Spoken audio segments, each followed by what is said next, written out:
Ujambo mpenzi mtazamaji wa na ukaribisha kuweza kufuata taarifa ya habari katika lugha tukufu la Kiswahili, ambako msomaji wako ni mimi Safari Almaz. Taarifa yetu ya habari itaanzia hapa katika mji wa Baraka, ambako meya kwa muda wa mji wa Baraka ameomba kuendesha pikipiki kupaki pikipiki zao eneo ya soko ya Elshadai Mamezo Scar. Hivyo ni kutokana na eneo hilo kwa ndogo ambayo yaweza kusababisha maafa, hasa ajali za mara kwa mara. Katika mazungumzo na redio yako Bi Emerite Tabisha Mungelwa, meya kwa muda wa mji wa Baraka amesema kuwa ni muda sasa waliweza kukataza pikipiki yoyote ile kupaki eneo hilo, na mwendesha pikipiki atakayeshikwa ataadhibiwa kama anavyoeleza. Watu sijui kama ni nini, watu wanakuwa wanajibeba kwa ugaidi karibu mkila kitu. Vitu vimepangwa na mwingine imebaki vizuri sana. Pale Mamezo Scar, barabara ni mdogo na ni mbaya zaidi. Kwa kulinda watu, kwa sababu serikali inaomba kuona mbele ya wakati, tumehamisha parking, tukahamisha msoko ya Jitebu. Nafasi nzuri na walikuwa wanatumika vizuri. Haiwezi kuzuia waklia wote, watu wanajua kama ni pale nafasi. Nimeyaona mimi mwenyewe. Ninawaambia waendesha mapikipiki, ninakuja kwenu kuambia ya kwamba kesho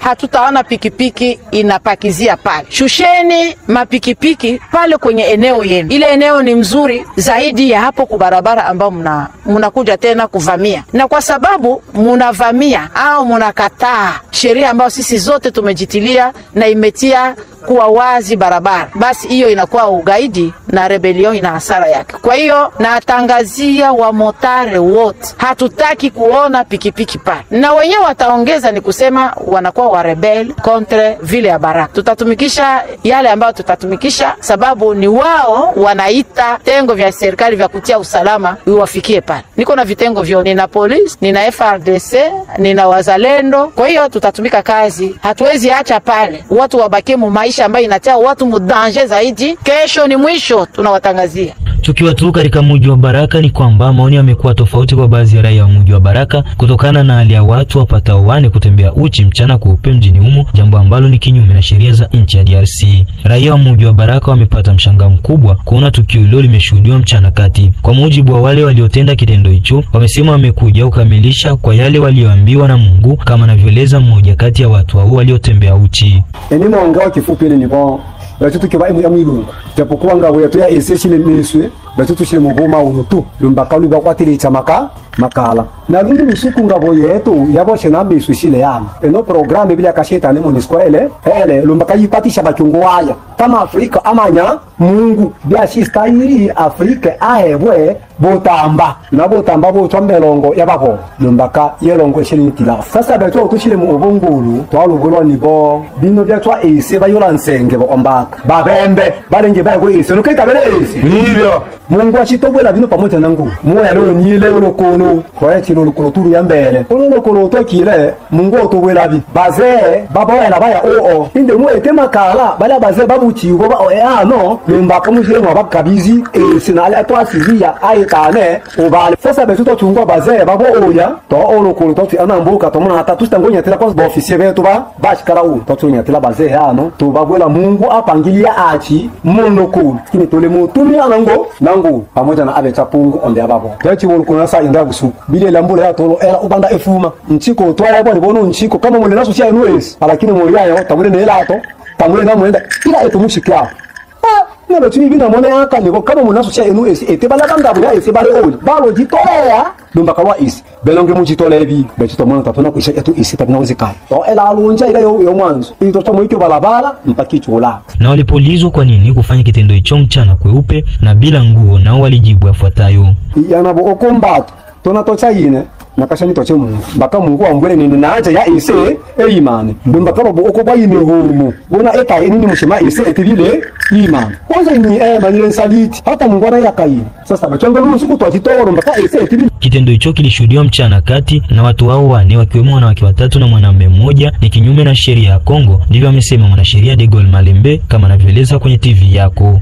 Ndugu mtangazaji, ile hali rusiki mbele ya sheria parce que legislateur congolais a dirigé ile hali mu infraction kisoma code pénal congolais ça qui s'est révisé mu 2006 mon loi numéro 06/018 du 20 juillet 2006 modifié complétant le décret du 30 janvier 1940 portant code pénal congolais ou soit loi yenye bato nazoa kuita la loi portant sur les violences sexuelles kwa article yake 167 juu ya infraction ya attentat à la pudeur, inakwambia tout acte contraire au mœurs, yani ile hali ambayo yenyewe walifanya jana ni actes ziko contraire ku mœurs, ndio sheria inasema. Alors yote mwenyewe aliwaona bila yeye kupenda waone, deja ni victime wa ile infraction attentat à la pudeur. Donc kisheria abisikiki ile hali inaadhibiwa vikali na sheria, ndugu mtangazaji. Yani attentat à la pudeur ni hali yenyewe sasa gisi walitembea jana utupu.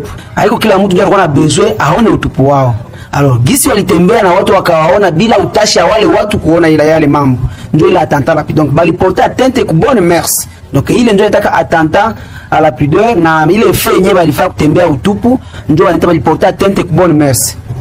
Upande mwingine, De Gaulle Malembe ameonyesha adhabu zinazopangwa na sheria ya Kongo kwa watu wanaotenda maovu kama na yale. C'est punissable, sheria inakataza ile mambo. Sona sasa sheria inasema kipengele cha 127. OK? Wanakuambia tout acte contraire aux mœurs exercé intentionnellement et directement sur une personne sans le consentement valable de celle-ci constitue un attentat à la pudeur. Ndio kwa sheria inasema. Yani kila tendo ambacho unachifanya Kenya kiko sawa sawa na hali ya watu ya kawaida ya kuishi, bila mtu yoyote yule mwenye kusema eti ikaa hivyo ni kuone hapo hivyo na commettre ile infraction attentat à la pudeur. Alors sheria inapanga ikikuwa alifanya ile mambo mbele ya mtoto au alifanya mbele ya mtu mkubwa, wakati unafanya ile mambo sasa kisijana watoto walikuwa nyuma yao kwenda watembea waangalia, ni punissable miezi 6 mpaka miaka 5 gisi watoto walivyowaona. Alors ça par sheria nasema l'attentat à la pudeur commis avec violence, ruse ou menace la personne ou à l'aide de la personne d'un enfant âgé de moins de 18 ans sera puni de servitude pénale de 5 ans à 15 ans. Yes, kuko sasa wakati utaweza jiweka utupu mbele ya mtoto, unaweka mtoto unamforcea kuone, hauna utupu wako. Sheria inasema unafungwa miaka 5 mpaka miaka 15. Yaani hapo ukiangalia sheria inaongelea sana zaidi sana watoto. Tellement que hawakuforcea watoto wakiwa waone, mais balijiplacer mouvoir yenye ku public pour que watoto wapate ile accès ya kubaona. Pale ni miezi 6 mpaka hadi miaka 5, selon gisi jiji anapeswa apprécier pene nyata wapatia. Na upande wa raia wa mji wa Baraka wanatoa mtazamo wao kutokana na kitendo hicho. Hii jambo kupitikana haikufurahisha watu. Hakuna mtu anaweza kuona utupu wa wazazi wake au wa mababu yake, ule mtu akose kulaaniwa. Maki ya watu niliona kama vile walikuja kutulaani, lakini hawakukuja kutubariki.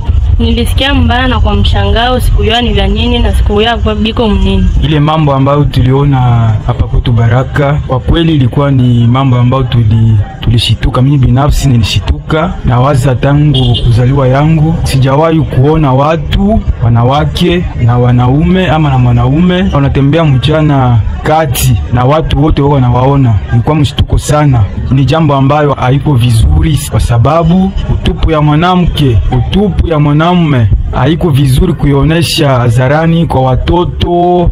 Mimi nilisikia mbaya kuona gisi mama bazima sawa wale bako wanatembea vile gisi banazaliwa matuma wazazi yao. Mimi nilisikia kama mbaya, sikuza furahia juu na mimi niko na batatesa vile yabo, mama sa vile yabo, bababu sa vile yabo. Hilo jambo tukio ambao litokea pale jana, mimi nimekisapoti kufatana na hali yenye tunaishi mwayo mtarafani Fizi na Kongo yote mzima. Hakuna jambo lenye linaweza fanyika bila objectif. Kama ili tukio litukia hivyo ni kufatana na defense batu wanapigana kalite zote zile. Kuna mapambano ya silaha, kuna mapambano ya silaha ya nguvu za giza, kuna mapambano ya silaha ya nguvu ya Mungu. Na hiyo ni mapambano kufatana na asili ya nguvu za asili za mababu zetu. Ni vitu vya kushangaza. Jua pia waya viona depuis tuzali. Tukaona batu wanakia ba mingi, tukaanza zania kuna kia president, kuna kia nani, kumbe kweli wako na kia wanashangilia wale ba mama na wale baba be walikuwa buchi. Mimi nilijisikia tu waya ya mingi juu nilikuwa na garso wangu hapa, nilikuwa sana naweza jizika. Nilifika natoka nikamwacha hapa, mimi nikaenda jificha pale mbele juu bilikuwa vitu vya haya mingi kwa vya siebote bawili tuone bisi wale watu walikuwa buchi. Bon, mimi niliona sana ni en fait kuna kupaswa kuwa kitu fulani kiliwaongoza tu wale watu wafanye kitu sahihi. Parce que ukiwaangalia ni watu ambao wana akili timamu na vitu ambao walikuwa wanafanya vinaonyesha kama wana akili. Lakini kama sasa wana akili, kwa nini watembee uchi? Maana yake kuna kitu fulani kiliwaongoza.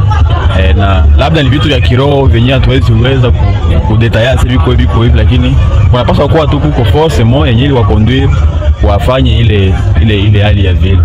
Tumalizie taarifa yetu ya habari na uko Uvira ambako mwanaharakati wa kisiasa Andre Byadunia Mashaka ameomba malida pamoja na mashirika ya kiraia mjini Uvira kuandika kibarua cha kutaja kitendo cha mwananchi mmoja aliyetekwa na kupelekwa pasipojulikana pa Kalungwe. Kwa kilida huyo kutonekana kwa mwananchi huyo kutaleta giza kubwa katika siku za usoni mjini Uvira endapo atapatikana. Andre Byadunia amezungumza nasi. Mwanzetu kijana ambaye amekuwa alivyo mguruma ya Kalungu safari tena 3 jours na mpaka sasa atatukumbusha ba notable ya Uvira. Notable ya Uvira basi inasemekana kama likienda alikuwa alivyo na baprezi Megumino wakati nenzeni wanakamatiwa tu mtu mmoja tu atape sera kimontimide kugari tu nafuta mtu siko mugari anamontimide anamwambia tuleta tukimaza gari banakuwa kama na panike mpaka dunia mzima inajua. Beni uzuni kusikia banaleba mtu panda 3 jours passage yote sijui kiani wa kabila gani. Passage ya kabila ya kwake bote wananyamaza, hakuna hata wakukumbusha. Mimi naweza kubarandire barua karibuni 5 za passage ya Kitusi zenye waliandika hapo wenye mnaita Wanyamulenge wa Nyarwanda.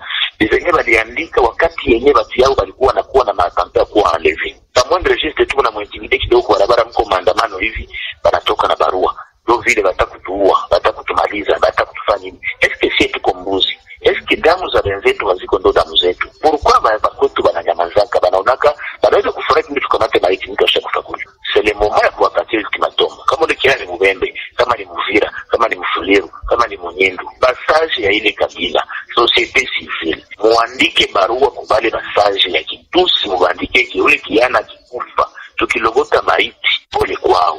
Faut kubandia clairement parce que nabo banaandika. Ifo nikumbushe benye yuko anifata na ulimwengu yote mzima kwamba Twirwaneho iko na signature ya collaboration na M23. Upande mwingine ameomba kwa wazalendo kutokuzubaishwa na mji bali wajielekeze kwenye shamba ya vita kama wanavyofanya wengine. Na inakumbusha wenyewe bangali mvile ya Uvira wazalendo.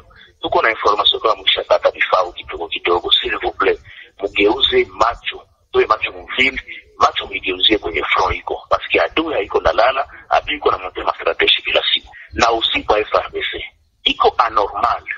Ke serikali yetu ya Kongo inajua namna gani Mnyarwanda anatumikaka, inajua namna gani M23 inasumbuaka watu. Kisha leo FARDC ijipermettre kusigner cessez-le-feu. Inakamata anga inasema na je prends acte ya cessez-le-feu ya M23. Na mwa ile barua mnakuta banaambia wazalendo wakiekano chini wasipigane na AFC. Pandaki banayua metode yao ya kutumika. Ile cessez-le-feu yenyewe banasema banasimamisha vita ngambo ya Walikale. Haiko tu kwa wema, bali pigwa sana na kisha kupigwa sana bakaona bajire constituer bapate maunité zingine za kutoka Rwanda. Et pour votre information, kuna vyo libema Walikale siku ya posho ilileta renfort. Na kisha ile renfort kufika, balisha gabula njia 3. Na njia ya kwanza ni waligawa. Njia ya kwanza watapita njia ya kwenda Mubi. Njia ya pili watapita njia ya kwenda Toto. Na njia ya tatu watapita njia ya kwenda Itebero. Na zile njia zote zinafungula njia ya kwenda Kisangani. Alors, c'est le fait gani sisi observe ba Kongole wazalendo tutie bunduki chini, panake Kisangani inaenda kuanguka au kutafuta kuiangusha. Mtoto wa Museveni anasema kwamba yafaa bakamate Kisangani.